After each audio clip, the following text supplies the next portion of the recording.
Contracts are bloodless things. You sign your name on a dotted line, trade a piece of your independence for a bag of coins, and walk away. Nora did exactly that. 30 days of playing a devoted, doting duchess to save her younger sister from a suffocating death. 30 days of stiff smiles, cold dinners, and suffocating silence. Then, nothing for 5 years. She built a quiet life. She moved on, until she finally requested a signature to end the farce, and her absent husband looked her dead in the eye and said no. Poverty smelled like damp wool and boiled cabbage. Wealth smelled like beeswax, old paper, and Turkish tobacco. Nora Kent sat in the suffocatingly warm office of Mr. Abernathy, a solicitor whose hourly rate likely exceeded what her family had lived on for a year. She kept her hands folded tightly in her lap. If she kept them folded, no one could see the frayed stitching on the fingertips of her gloves. Across the mahogany desk sat Gideon Hale, the Duke of Rothmere. He did not look like a man stepping into the sacred bonds of holy matrimony. He looked like a man preparing to buy a racehorse. His posture was rigid, his tailored dark coat immaculate, and the shadows beneath his eyes spoke of entirely too much scotch and far too little sleep. He hadn't looked at her since she walked into the room. "The terms are explicitly clear, Miss Kent," Mr. Abernathy said, his voice a dry rustle that matched the parchment on his desk. "You will assume the title of Duchess of Rothmere. You will reside at the London townhouse for a period of exactly 30 days. You will attend 2 public dinners, 1 theater engagement, and you will be present when the magistrate from the Chancery Court arrives to inspect the household." Nora stared at the brass inkwell. "And the compensation?" £10,000, Gideon said.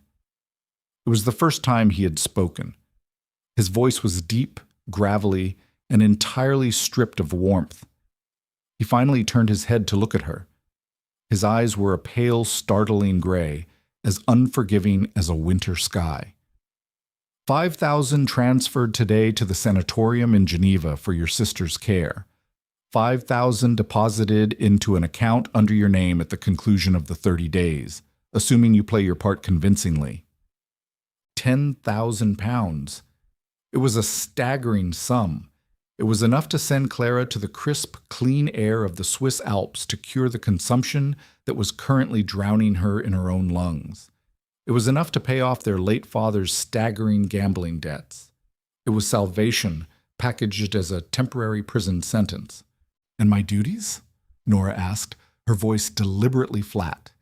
She refused to let this arrogant aristocrat see the desperate thrumming of her pulse. "Beyond the dinners and the magistrate's visit." "Nothing," Gideon replied smoothly. "You will stay out of my way. I will stay out of yours.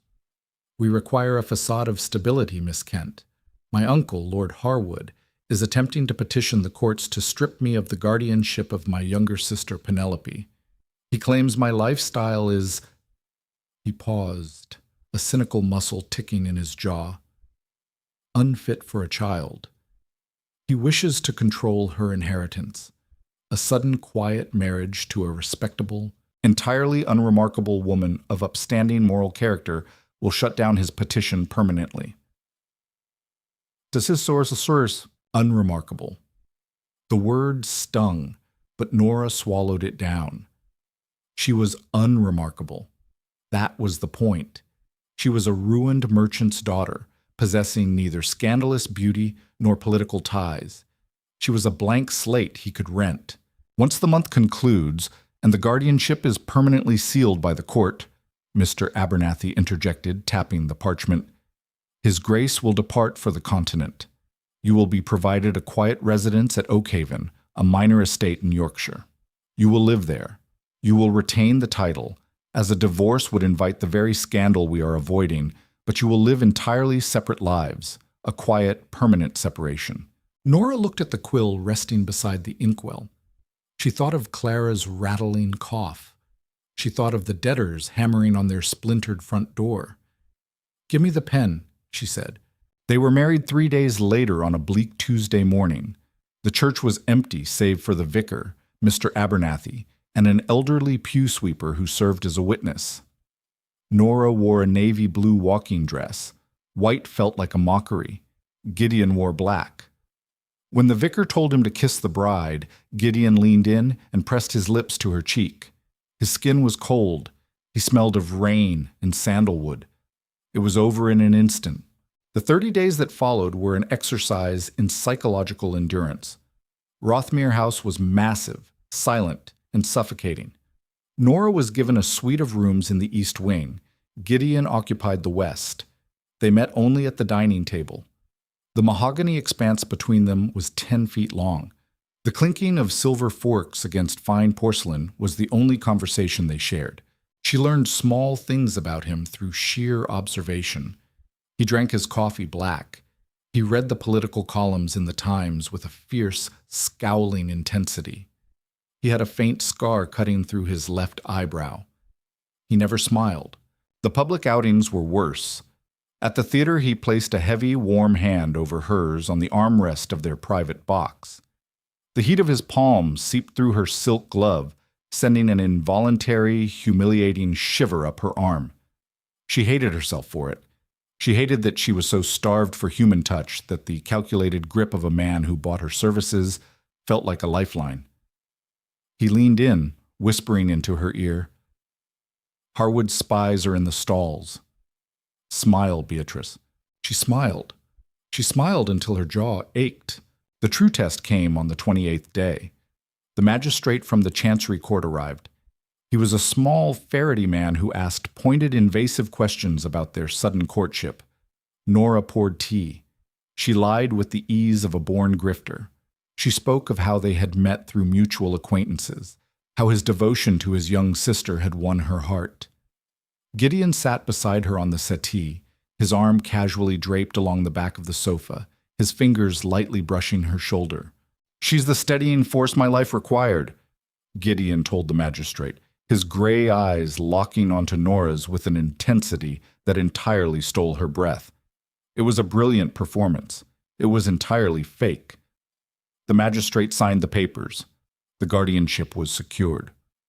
On the morning of the 31st day, Nora's single trunk was packed and sitting in the grand foyer. Gideon walked down the sweeping marble staircase. He handed her a sealed envelope. "The bank draft," he said, his tone brisk, businesslike. He checked his pocket watch. "The carriage is waiting to take you to King's Cross. The train to Yorkshire departs at noon." Nora took the envelope. It felt heavy. It felt like her sister's life and her own death. "Your sister comes home from her boarding school tomorrow?" Nora noted, her voice quiet. "She does. And I depart for Paris tonight." He didn't offer his hand. He didn't offer a polite wish for her health. He merely nodded. "Goodbye, Your Grace," Nora said, turning toward the heavy oak doors. "Goodbye, madam." The doors shut behind her with a heavy final thud. The transaction was complete. Yorkshire was a harsh, unforgiving place, and Oakhaven was its crumbling crown jewel. When Nora first arrived, the manor house was half swallowed by ivy. The roof leaked in 3 separate places, and the tenant farmers looked at her with blatant, thinly veiled contempt. She was a London bride discarded by her duke. They expected her to weep in the drawing room and flee by spring. They did not know Nora Kent. The £5,000 sitting in her account was for her family, not for her comfort. Clara was settled in Geneva, her letters growing longer and more vibrant with each passing month.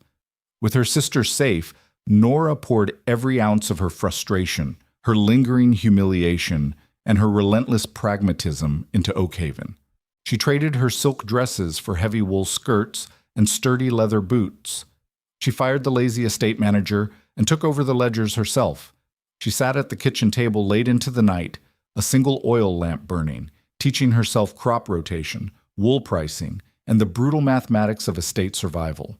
When the local blacksmith tried to overcharge her for plow repairs, she stood in his forge, smoke billowing around her, and calmly listed the current price of iron in London until he backed down. When a harsh winter threatened the sheep herds on the high moors, she spent 3 days waist-deep in snow alongside the shepherds, hauling lambs into the barns. By her 3rd year at Oakhaven, the roof was fixed. The ledgers were in the black. The farmers no longer tipped their hats out of mockery, but out of genuine, hard-won respect. Nora was 26 years old. Her skin was tanned from the wind, her hands calloused from the reins of her horse. She had carved a fiercely independent life out of the stone and mud of Yorkshire. She was content. She had friends in the village. She had letters from Clara, who had recently married a gentle Swiss doctor. She did not think of Gideon Hale. She actively refused to. He was a ghost, a signature on a document hidden in the bottom drawer of her desk. He never wrote. He never visited.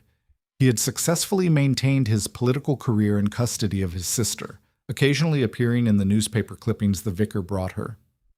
Gideon had become a prominent force in the House of Lords, known for his ruthless efficiency and icy demeanor. He was a stranger. He had always been a stranger. Then, in the spring of her 5th year at Oakhaven, a shepherd discovered a thick black seam of coal outcropping on the eastern ridge of the property. It was a staggering find. The Industrial Revolution was roaring, and coal was liquid gold. Nora spent weeks drafting plans. She wanted to lease the ridge to a respectable mining firm from Leeds. The profits would be astronomical. She could build a proper schoolhouse for the village children. She could replace the aging cottages of her tenants. She could secure their futures for a century. She summoned the regional magistrate to sign the lease agreements. He sat in her tidy, warm parlor, drinking her tea, and looked at her with a patronizing smile. "It is a brilliant proposal, Your Grace," the magistrate said, tapping the thick stack of contracts. "Truly a remarkable piece of negotiation. However, I cannot accept your signature." Nora paused, her teacup hovering halfway to her mouth. "I beg your pardon?" "You are a married woman," the magistrate explained slowly, as if speaking to a dull child. "Under the law, a wife's property is legally controlled by her husband.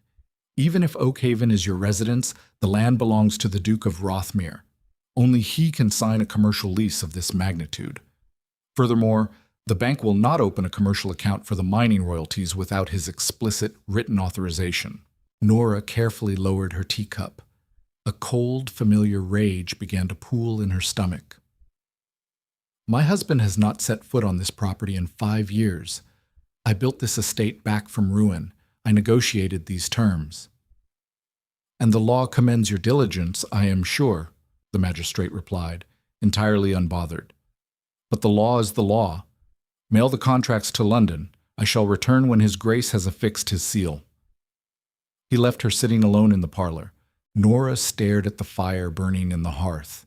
The sheer, suffocating indignity of it crushed her chest. She had fought tooth and nail for her independence.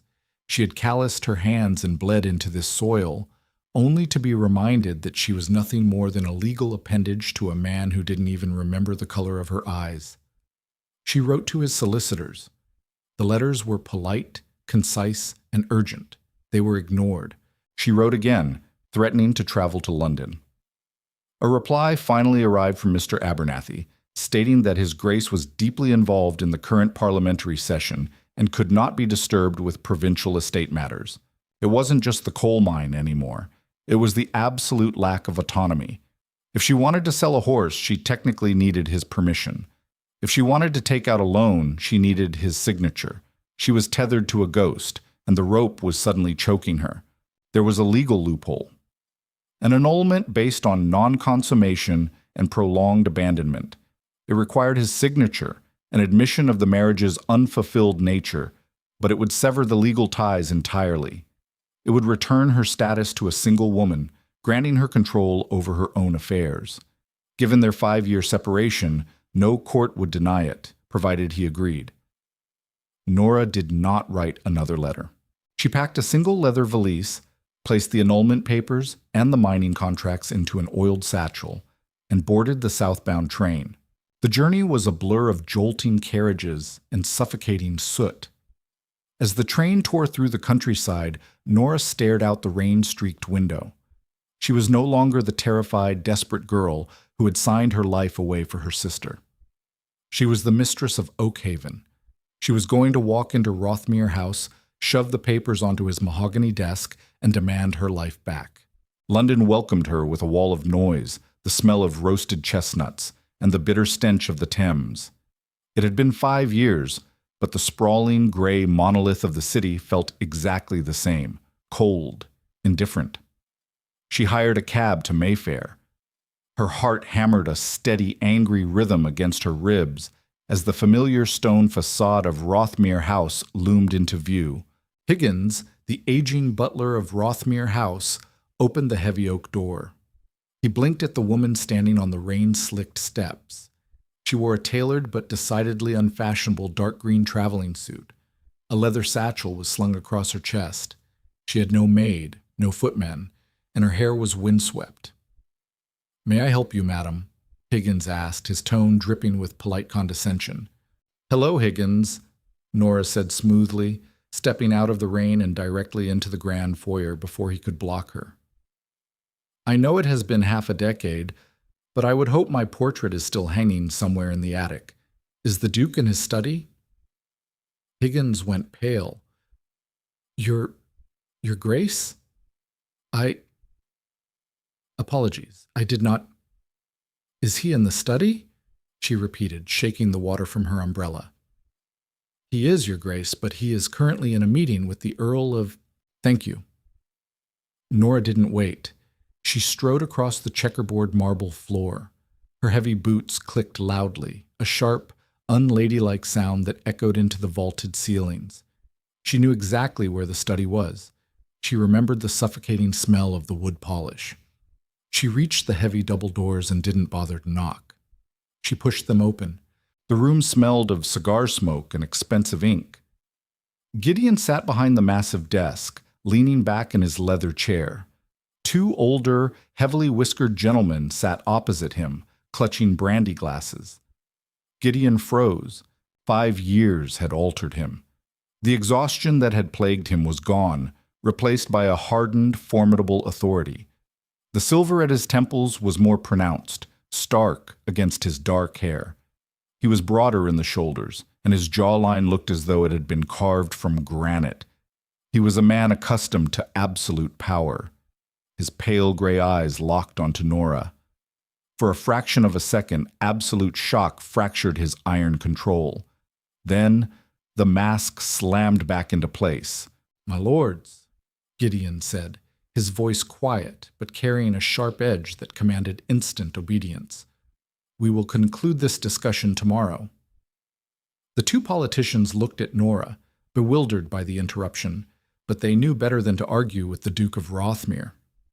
They muttered their agreements, bowed stiffly, and edged past Nora out the door. The heavy doors clicked shut. The silence in the room was deafening. Nora did not flinch. She walked toward the desk, pulling the thick stack of papers from her satchel.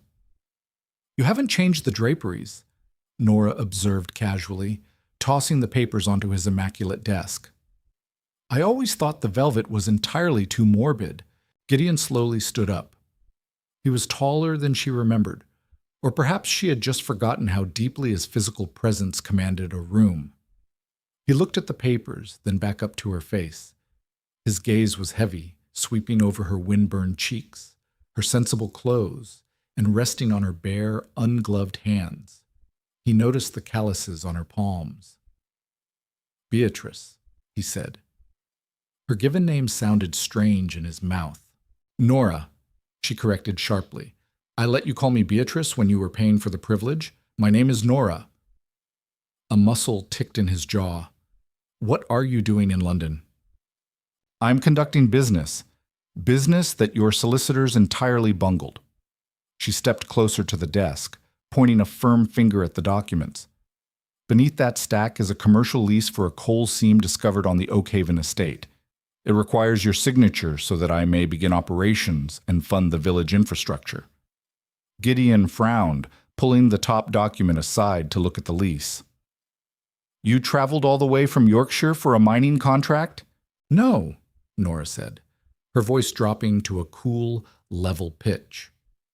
"I traveled from Yorkshire for the document sitting on top of it. Read it." He dropped the lease. He picked up the top piece of parchment. His eyes scanned the heavy legal script. As he read, the temperature in the room seemed to plummet. His knuckles turned white where he gripped the paper. "An annulment," he said, the words barely more than a whisper. "Yes. On the grounds of non-consummation and prolonged desertion, both of which are legally accurate," Nora stated, crossing her arms over her chest. "We have not laid eyes on one another in 5 years. We were never a true husband and wife. A judge will sign it the moment you affix your seal to the bottom. You keep your life. I get mine." Gideon dropped the paper onto the desk as if it had burned him. He braced both hands on the edge of the mahogany, leaning toward her. "No." Nora blinked. "No? What do you mean, no?" "I mean precisely what the word dictates. I will not sign this." "Gideon, be reasonable. The guardianship of your sister was secured years ago. You no longer need a prop wife to appease the Chancery Court. The arrangement has run its course." "The arrangement," Gideon said, his voice a low, dangerous rumble, "was that you would remain quietly at Oakhaven. That was the contract." "The contract was 30 days!" Nora fired back, her carefully maintained composure cracking. "I gave you the month. I gave you the smile, the performance, the absolute destruction of my own future prospects to save my family. You got exactly what you paid for. Now I have a life. I have an estate to run. I cannot have my hands tied by a man who didn't even bother to write me a single letter in half a decade." Gideon flinched, the movement so microscopic she almost missed it. "I ensured you were financially secure." "You dumped me in a ruin!" she yelled, slamming her own hands onto the desk, leaning in to mirror his posture. "Oakhaven was collapsing. The roof was rotting. I fixed it. I bled into that soil. It is mine in every way that matters, except legally. I want my autonomy. I want the right to sign my own name." He stared at her, really stared at her. The terrified, hollow-eyed girl he had married was entirely gone. In her place stood a furious, vibrant, utterly formidable woman. She smelled like rain and pine needles, not heavy London perfumes. She was magnificent. The realization hit him like a physical blow to the chest. He had spent 5 years avoiding the thought of her. He had convinced himself she was a transaction, a necessary burden. But looking at her now, burning with righteous anger in his study, a dark, sudden, and entirely irrational possessiveness clawed its way up his throat. Politically, an annulment right now would be inconvenient. He was spearheading a moral reform bill in the House of Lords. A sudden public unraveling of his marriage would give his rivals the ammunition they needed to paint him as a fraud. But as he looked at her defiant, flashing eyes, he knew politics was merely an excuse. "I will sign the mining lease," Gideon said quietly. He picked up a quill, dipped it in the ink, and slashed his signature across the bottom of the coal contracts. He pushed them toward her. Then he picked up the annulment papers. Before Nora could speak, Gideon tore the thick parchment entirely in half. Nora gasped, stepping back. "Are you out of your mind?" He tore it again, dropping the shredded pieces into the wastebasket beside his desk. He straightened his coat, his eyes never leaving hers. "You were hired for a month," Nora said, her voice shaking with a mixture of fury and disbelief. "The month is over." "We stood before a vicar," Gideon countered, stepping around the massive desk until there was nothing between them. He was close enough now that she could feel the heat radiating from him.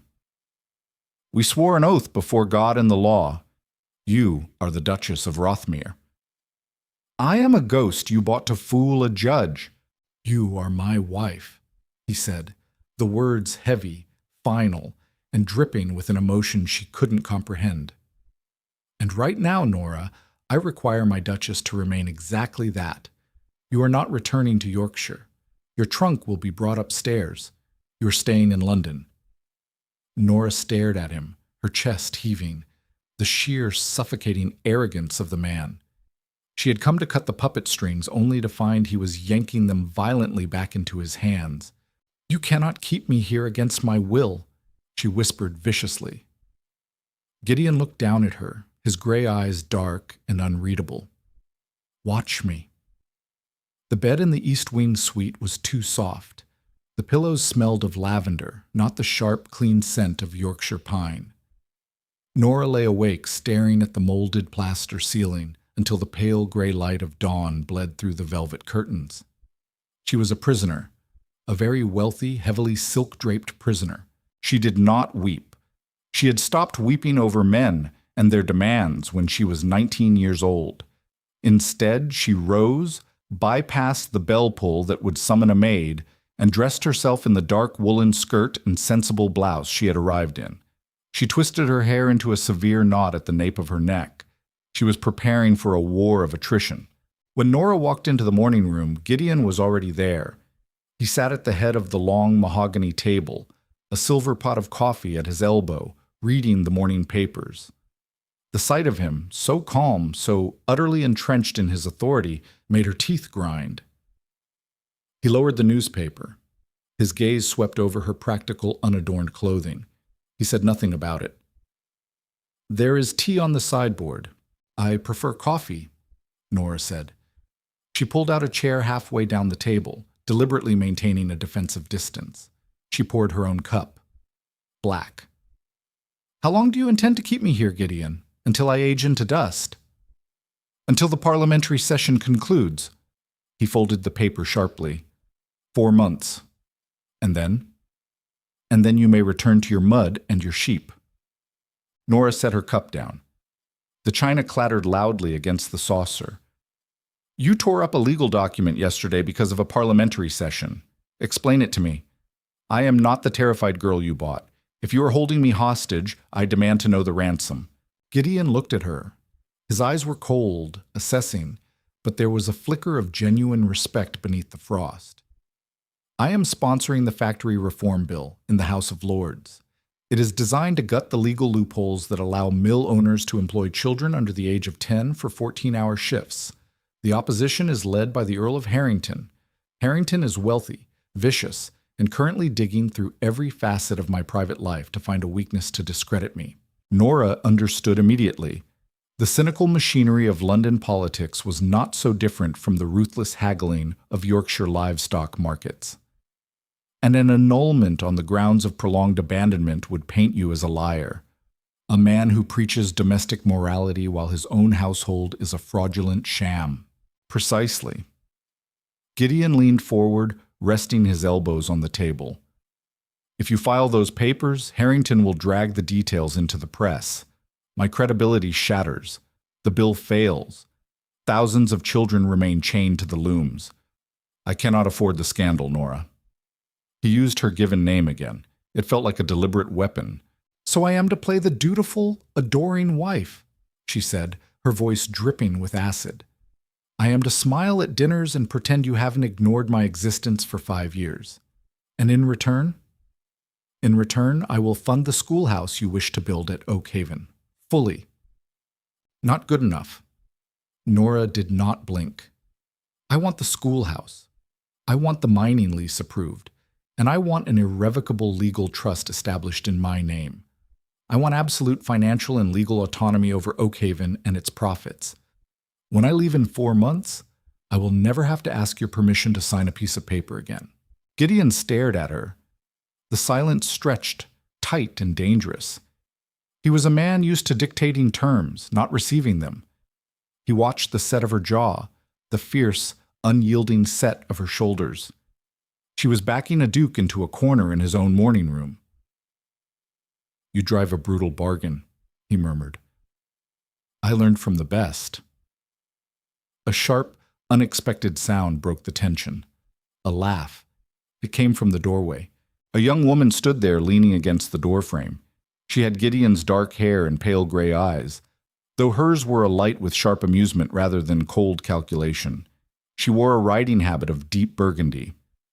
"Well," Penelope Hale said, stepping into the room, "no one has spoken to him like that since our father died. I like her." Gideon sighed, pinching the bridge of his nose. "Penelope, sit down." Penelope ignored him, walking straight to Nora and offering her hand. She was no longer the fragile 13-year-old girl caught in a custody dispute. She was 18, poised, and radiating a quiet rebellion. "You're the ghost wife. We met briefly at the altar. I'm Penelope." Nora took her hand. Her grip was firm. "Nora, it is a pleasure to see you looking so well. And it is a pleasure to see someone finally making my brother squirm." Penelope dropped into the chair beside Nora, deliberately turning her back slightly toward Gideon.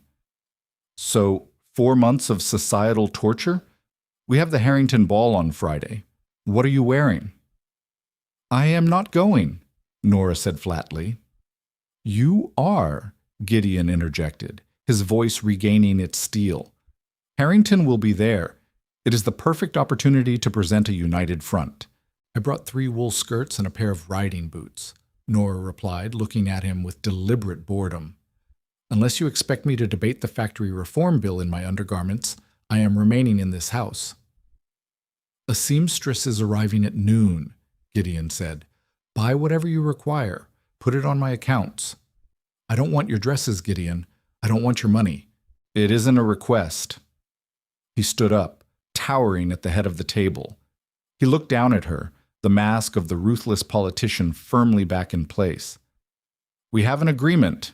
The trust for your obedience. Friday night, Nora. Be ready."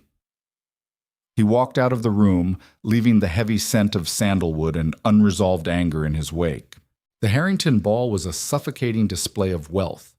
The grand ballroom was a sea of glittering chandeliers, suffocating perfumes, and the sharp, predatory smiles of London's elite. Gideon stood at the base of the sweeping marble staircase in Rothmere House, checking his pocket watch. It was 9 o'clock. He felt a sudden, irrational spike of anxiety. He had sent the finest modiste in London to her rooms. He had expected her to descend in a cloud of silk and lace, transformed into the compliant, decorative duchess the ton expected. When Nora finally appeared at the top of the stairs, Gideon's breath caught in his throat. She had rejected the modiste. She wore a gown she had clearly packed in her own meager luggage. It was an older cut, made of heavy midnight blue velvet.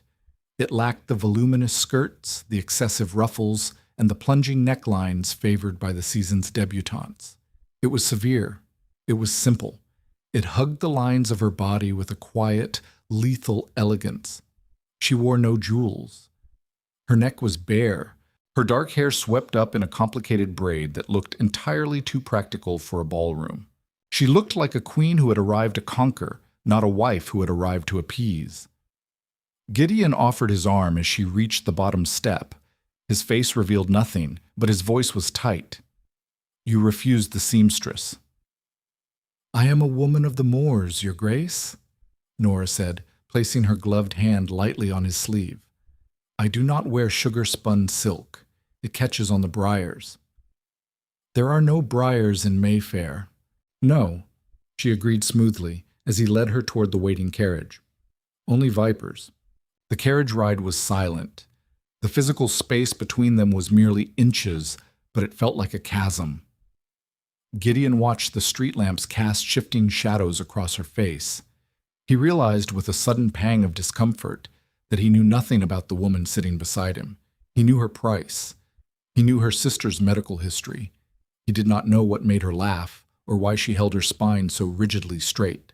When they entered the Harrington Ballroom, the music seemed to dip. Heads turned. The whispers started instantly, rustling through the crowd like dry leaves. The rural duchess, the abandoned bride. Rothmere finally dragged her out of Yorkshire. Gideon felt Nora's hand stiffen on his arm. Without thinking, he covered her hand with his own, pressing her fingers firmly against his sleeve. It was meant to be a theatrical gesture of solidarity, but as his bare thumb brushed the edge of her silk glove, the heat of the contact felt entirely real.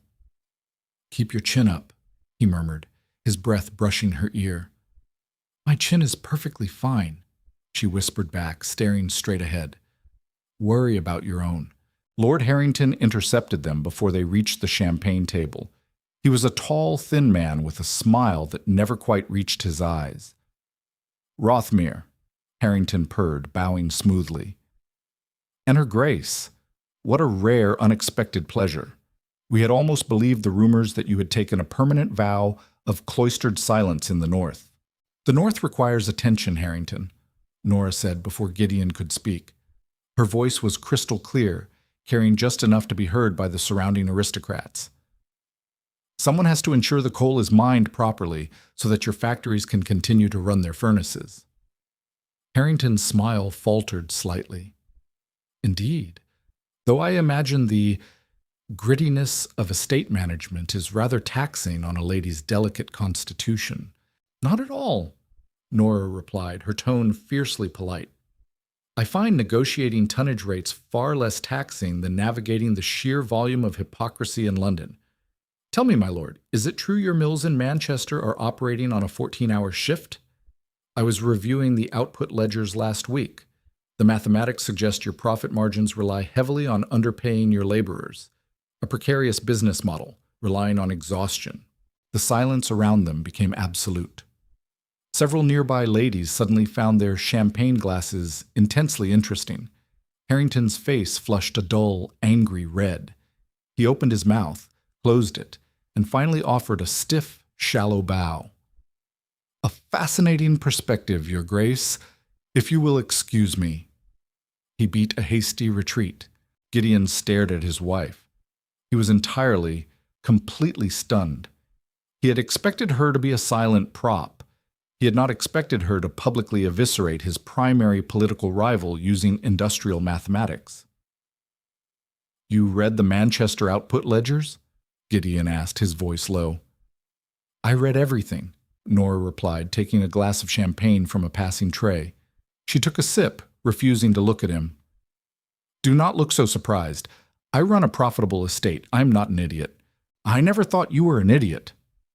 No. You just thought of me as nothing at all. The truth of her words stung. He wanted to argue, but the orchestra began the opening chords of a waltz. He took her champagne glass, set it on the tray, and extended his hand. Dance with me. I would rather walk barefoot across broken glass. You agreed to a performance, he reminded her softly, his eyes locking onto hers. Perform. She placed her hand in his. He led her to the floor. When he placed his hand on her waist, the heavy velvet of her gown felt warm beneath his palm. They stepped into the rhythm of the waltz. It was a formal dance, requiring distance, but Gideon found himself pulling her a fraction of an inch closer. He looked down at her. Her eyes were flashing with defiant anger, her cheeks flushed. She was breathtaking. The sudden violent surge of desire that hit him was terrifying. He didn't want the ghost he had married. He wanted the warrior he was holding.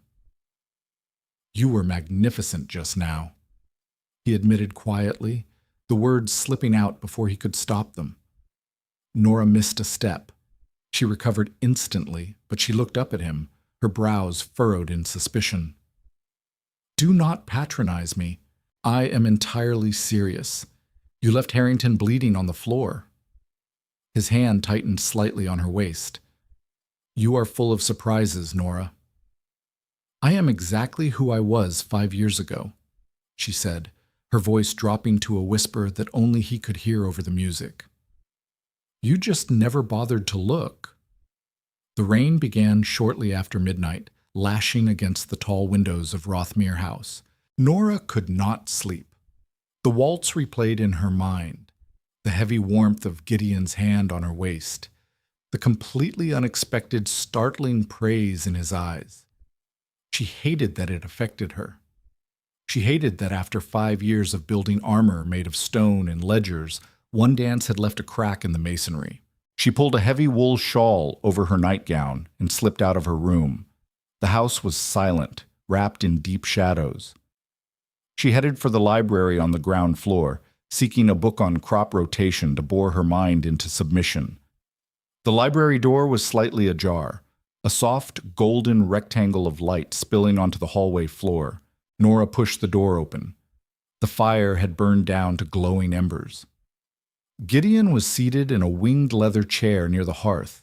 He had discarded his coat and cravat. His white linen shirt was unbuttoned at the collar, the sleeves rolled up to his forearms.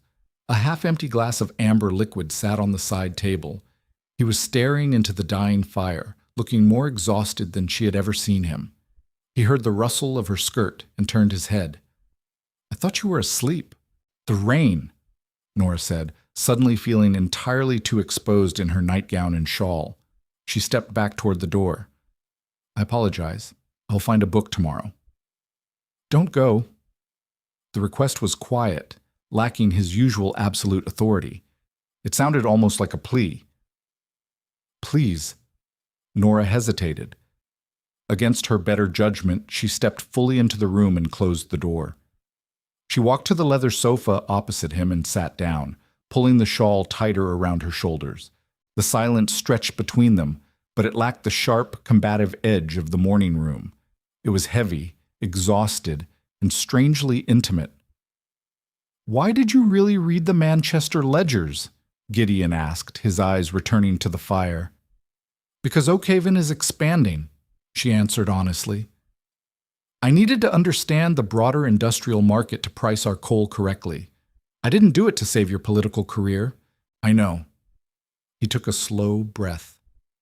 "Tell me about Oakhaven, truly. What is it like now?" Nora looked at him. She searched his face for mockery, but found only genuine, weary curiosity. "So," she told him. She told him about the roof that had collapsed her first winter. She told him about the stubborn ram that continually broke the pasture fences. She told him about the village children and the mud and the sheer brutal silence of the moors. He listened. He didn't interrupt. He just watched her face as she spoke, his eyes tracking the way her hands moved when she described the layout of the new fields. "You built an empire out of dirt," he said softly when she finally stopped talking. "While I built a career out of paper." "Why the factories, Gideon?" Nora asked, the question slipping out. "You are a duke. You have no connection to the mills. Why are you risking everything for this reform bill?" Gideon picked up his glass, tracing the rim with a long finger. He was silent for so long she thought he wouldn't answer. "When my father died," he began, his voice rough, "Harwood immediately tried to seize Penelope. She was 10. He wanted her inheritance. I was 22, entirely unprepared for the title. I spent a year fighting him in the courts. During that time, to keep her out of his reach, I hid her." Nora's eyes widened. "Hid her?" "I sent her to a textile town in the north, with an old nursemaid, under a false name." He closed his eyes, the memory clearly agonizing. "I went to visit her 6 months later. I walked through the town. I saw the children walking to the mills in the dark. They were Penelope's age, covered in soot, coughing blood, missing fingers from the machines. I brought my sister home, but I never forgot the faces of those children. They had no one to fight for them in the courts. They had no dukedoms to protect them." He opened his eyes and looked directly at Nora. The vulnerability in his gaze was staggering. "I bought a wife to secure Penelope's safety. I used you. I know that. And I stayed away because—" He swallowed hard. "Because the guilt of what I forced you to do was easier to ignore from 300 miles away. I was a coward." Nora felt the breath leave her lungs. The admission stripped away the anger she had clung to for 5 years. He wasn't a monster who had discarded her for sport. He was a man drowning in his own responsibilities, making brutal choices to protect the only family he had left. "You saved Clara," Nora whispered. "My sister is alive because of you. I was angry because you left me in a ruin. I wasn't angry about the money." Gideon stood up. He walked across the short distance between them. He didn't sit on the sofa beside her. Instead, he knelt on the rug directly in front of her, bringing his face level with hers. "I am not leaving you in a ruin ever again," he said, his voice fierce and low. He reached out. His hand trembled slightly before he brushed a stray lock of dark hair away from her cheek. His knuckles grazed her skin. The touch was electric, sending a sharp, terrifying jolt straight to her heart. Nora did not pull away. She looked into his pale gray eyes and saw the walls crumbling entirely. The transaction was dead. What remained was dangerous, uncharted, and entirely real. Nora did not melt into his arms. She was not a woman built for sudden, dramatic surrenders. When Gideon's knuckles grazed her cheek in the firelight, she held his gaze for a long, heavy moment, then gently wrapped her fingers around his wrist and lowered his hand. "Go to sleep, Gideon," she had whispered, her voice unsteady. "We have a war to win in the morning." She had left him kneeling by the hearth, but the geography of their marriage had irreversibly shifted. The ice had cracked. The next morning, Nora did not sit at the far end of the breakfast table. She took the chair immediately to his right. She brought her tea, a plate of dry toast, and a thick leather-bound ledger from the Oakhaven estate. Gideon watched her carefully, his newspaper entirely forgotten. "You mentioned Harrington's profit margins," Nora said, flipping the ledger open without preamble. She did not look up. She smoothed the pages flat. "If he is running 14-hour shifts in Manchester, his coal consumption should be significantly higher than the standard output ratios suggest. Oakhaven supplies a fraction of the northern mills. I know what a boiler consumes per hour. I want to see his factory records." Gideon stared at her. "You want to audit my primary political rival? I want to ruin him," Nora corrected, finally looking at him. The fire from the night before was still there, burning a steady, dangerous blue. "He insulted me in public, and he is fighting to keep children chained to machines. Get me his records. You have spies. Use them." A slow, terrifying smile spread across Gideon's face. It was the first time she had ever seen him truly smile. It didn't just change his face, it transformed the very air in the room. He looked less like a rigid duke and more like a pirate who had just been handed a loaded cannon. "I will have them on your desk by midnight," he said. The following weeks blurred into an exhausting, exhilarating rhythm. The vast, silent distance between the east and west wings of Rothmere House dissolved.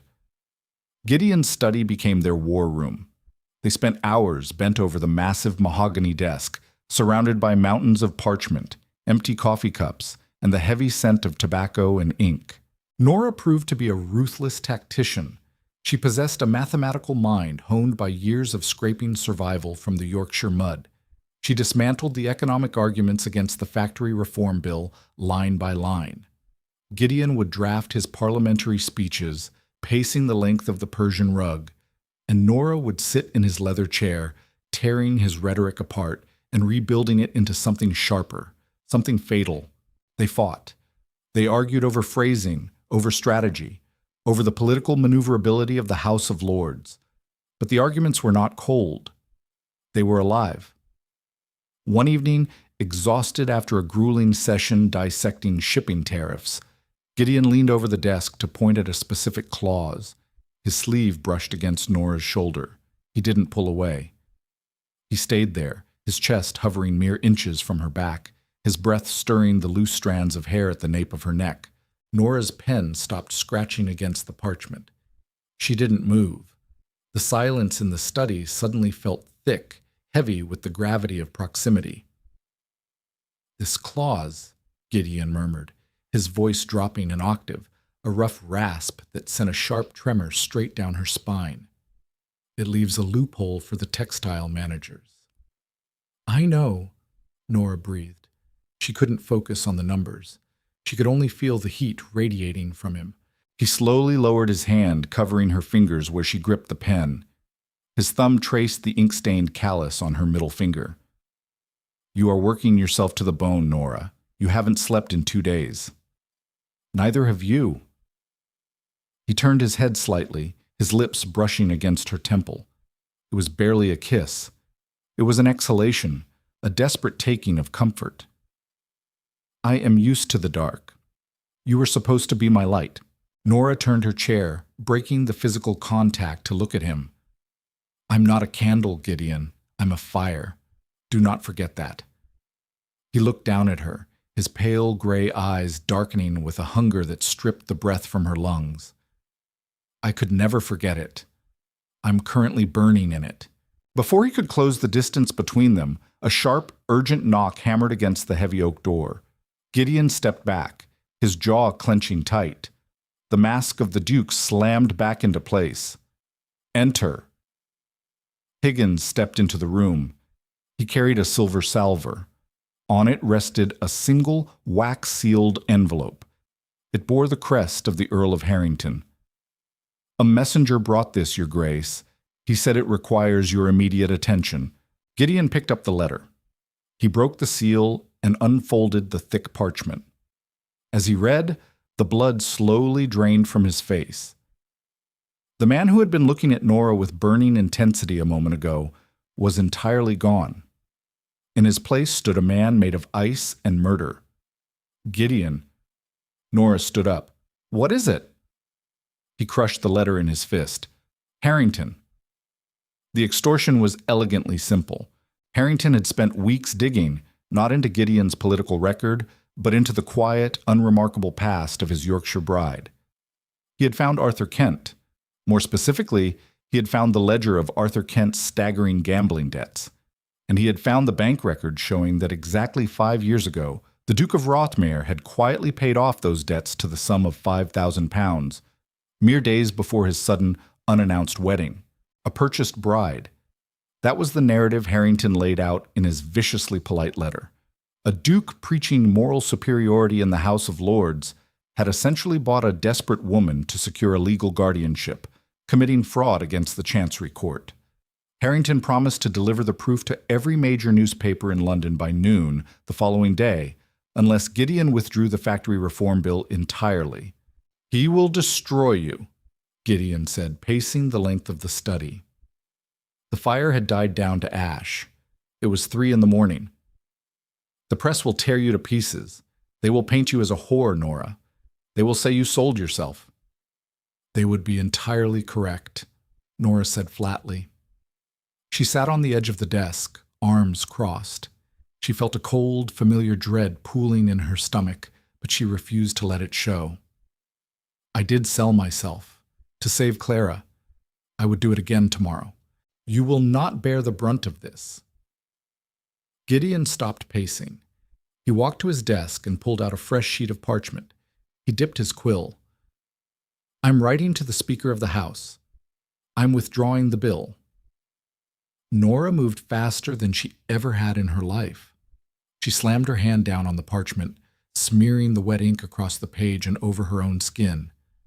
"Do not," she hissed, her voice vibrating with absolute fury. Gideon looked at her, stunned. "Nora, you don't understand the cruelty of London society. They will hunt you for sport. I will not let you become collateral damage for my politics. And I will not let thousands of children continue to bleed into the looms because some pampered earl found out I was poor." She shoved him backward, away from the desk. "You think I survived Oakhaven by hiding when the wolves came to the door? I'm not a fragile porcelain doll you need to put on a high shelf to protect." "I'm trying to save your reputation," he roared back, the composure finally shattering. "I don't care about my reputation," Nora shouted. "I care about the work. I care about the fact that we spent the last 3 weeks building a weapon to gut a corrupt system, and you're going to drop it because you feel guilty about how we met." She was breathing hard, her chest heaving, the ink staining her palm black. Gideon stared at her. The sheer, overwhelming force of her will pinned him to the spot. Nora turned her back to him, walking over to the stack of ledgers Gideon's spies had procured from Manchester. She flipped one open. She ran her ink-stained finger down a column of numbers she had memorized 3 days ago. "You said you wanted to fight, Gideon. Then we fight." She grabbed the ledger and shoved it hard against his chest. "Look at the numbers." He caught the heavy book instinctively. "Nora, mathematics will not stop a printing press. Look at page 42. Gideon frowned, opening the book. His eyes scanned the precise, cramped handwriting of Harrington's factory manager. "The coal tonnage does not match the boiler output," Nora explained, her voice dropping back to a cool, lethal calm. "If Harrington is running 14-hour shifts, he's using a massive amount of coal. But the purchase orders for the last 2 years show he's buying 30% less coal than required to generate that much steam. Gideon's brow furrowed. Perhaps he is buying a higher grade. Or perhaps, Nora said, a vicious smile playing on her lips, he isn't using coal to make up the difference. Gideon went perfectly still. He looked up from the ledger. The realization hit him. The structural timbers. He's burning the structural supports of the old condemned mills on his property to fuel the active ones, which means his active factories are structurally compromised, producing illegal, undocumented ash and operating entirely outside the fire safety regulations passed 3 years ago. Nora stepped toward him. It is fraud, Gideon. Massive, prosecutable fraud. If a magistrate audits those boilers, Harrington doesn't just lose a political debate, he goes to prison. Gideon stared at the woman standing before him. She was terrifying. She was magnificent. She had dismantled a powerful aristocrat using nothing but addition and subtraction. Get your coat, Nora said, turning toward the door. Where are we going? To Harrington's townhouse. We're going to wake him up, and I'm going to explain exactly how his business model is about to collapse. The Earl of Harrington received them in his drawing room at 4 a.m, wearing a silk dressing gown and a look of supreme arrogant confidence. He expected Gideon to arrive with a letter of concession. He did not expect the Duchess of Rothmere to walk in, drop his own stolen ledger onto his glass coffee table, and calmly, surgically explain how she was going to have him arrested for industrial fraud. Harrington blustered. He threatened. He screamed about theft and aristocratic privilege. Nora merely sat on the edge of the sofa, her hands folded in her lap, utterly unbothered by his rage. You may send your letters to the press, my lord, she said softly when he finally ran out of breath. I will survive the scandal of being a poor woman who married well. You, however, will not survive the scandal of a 20-year sentence in Newgate Prison for defrauding the Crown Safety Commission. Make your choice. Harrington looked at Gideon, seeking some sliver of mercy, some aristocratic solidarity. Gideon stood behind Nora, his hands resting lightly on the back of her chair. His face was carved from granite. My wife has outlined the terms, Harrington. I suggest you take them. Harrington sank into his armchair. The arrogance drained out of him, leaving only a hollow, defeated man. You will destroy the ledgers? I will keep them in a very secure vault in Yorkshire, Nora replied, standing up. As collateral, you will withdraw your opposition to the factory reform bill today, and you will never speak my name again. She didn't wait for his answer. She turned and walked out the door. Gideon followed her into the dark, rain-slicked street. The carriage was waiting. As the footman opened the door, Gideon caught her arm. He pulled her against him, burying his face in the crook of her neck, inhaling the scent of rain and lavender. You are a terrifying creature, he whispered against her skin. Nora closed her eyes, leaning back against his solid chest, the adrenaline finally crashing. I told you, Gideon, I'm not a ghost. No, he agreed, his arms tightening around her waist. You are my Duchess. The factory reform bill passed the House of Lords 3 weeks later. The victory was absolute. A week after that, the parliamentary session officially concluded. Nora stood in the center of her bedroom in the east wing. A single leather trunk sat by the door, packed and buckled. It was the exact same trunk she had brought with her 5 years ago. The 4 months were over. The agreement was fulfilled. She stared out the window at the bustling London street below. The heavy, oppressive weight that had sat on her chest for years was gone. She had secured the schoolhouse. She had won the war. But the victory tasted entirely like ash. A quiet knock sounded at the door. It opened, and Gideon stepped inside. He wore no jacket, only a dark waistcoat and a white shirt. He looked tired, but the severe, haunted lines around his mouth had softened over the past 4 months. He looked at the trunk sitting by the door. He flinched, a sharp, involuntary tightening of his jaw. He walked toward her, carrying a thick leather folder. He stopped a few feet away, maintaining an agonizing, respectful distance. The bank finalized the transfers this morning, Gideon said, his voice entirely devoid of emotion. It was the tone of a man reading a casualty list. The trust is established. Oakhaven is entirely under your legal control. The mining lease has been countersigned by the magistrate. You have absolute autonomy, Nora. Thank you, she said. Her voice felt thin, brittle. He opened the folder. He pulled out a single heavy piece of parchment. He held it out to her. Nora looked down. It was a new petition for annulment. At the bottom of the page, in dark, slashing ink, was the signature of Gideon Hale, Duke of Rothmere. Beside it was his official wax seal. It was complete. She only needed to sign her own name, and the marriage was over. She would walk out the door a free, wealthy, independent woman. You said you wanted the right to sign your own name, Gideon said softly. I'm giving it to you. You earned your life back, Nora. I will not hold you hostage a day longer. Nora stared at the paper. The ink of his signature seemed to mock her. She looked up at him. His pale gray eyes were stripped entirely bare. There was no arrogance, no authority. There was only a devastating, quiet grief. He was letting her go because he loved her enough to know he had no right to keep her. Oakhaven is very quiet in the winter, Nora said slowly. Gideon swallowed hard, his hands dropping to his sides. I know. The roof doesn't leak anymore, but the winds off the moors are brutal. She took the parchment from his hand. The paper felt heavy, loaded with the weight of 5 years of resentment and 4 months of fire. It takes 2 people to manage the ledgers properly now. Gideon stopped breathing.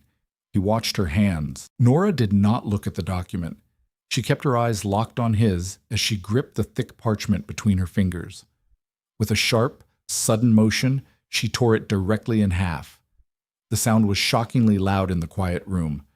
She placed the 2 pieces together and tore them again. She dropped the shredded fragments onto the Persian rug. I don't want an annulment, Nora said, her voice dropping to a fierce, ragged whisper. I want a husband who knows how to audit a shipping manifest. I want a partner. Gideon stared at the torn paper on the floor, then up at her face. The shock radiating from him was absolute. Nora, you fought for 5 years to escape me. I fought to escape a cage, she corrected, taking a step toward him. I don't want the cage. I want you. He didn't hesitate. The careful, agonizing distance he had maintained shattered entirely. Gideon closed the space between them, his hands wrapping around her face, his thumbs tracing her cheekbones. He kissed her. It was not the cold, polite brush of lips in a vicarage 5 years ago. It was a collision. It was desperate, heavy, and completely consuming. Nora tasted coffee and ink, wrapping her arms tightly around his neck, pulling him closer until there was no space left between them. All the anger, the resentment, the late nights, and the political warfare melted into the searing heat of his mouth against hers. When he finally pulled back, he was breathing hard, resting his forehead against hers. His hands tangled in the hair at the nape of her neck. I am coming to Yorkshire, he murmured against her lips. I am going to help you build that schoolhouse. You are going to ruin your tailored boots in the mud, she warned him, a breathless laugh escaping her throat. Let them rot, Gideon said. He kissed her again, deeper this time, a promise sealed not in ink, but in blood and breath. The transaction was over. The marriage had finally begun. If you felt the crushing weight of Nora's independence and the sheer heat of Gideon's surrender, hit that like button and subscribe for more deeply human romance. Would you have had the courage to tear up those annulment papers and choose love after 5 years of silence? Drop your thoughts in the comments below. I want to know if you're Team Oakhaven or Team London. Share this video with a friend who loves a slow-burn historical drama where the heroine fights her own battles. Turn on notifications and stay tuned for the next epic story.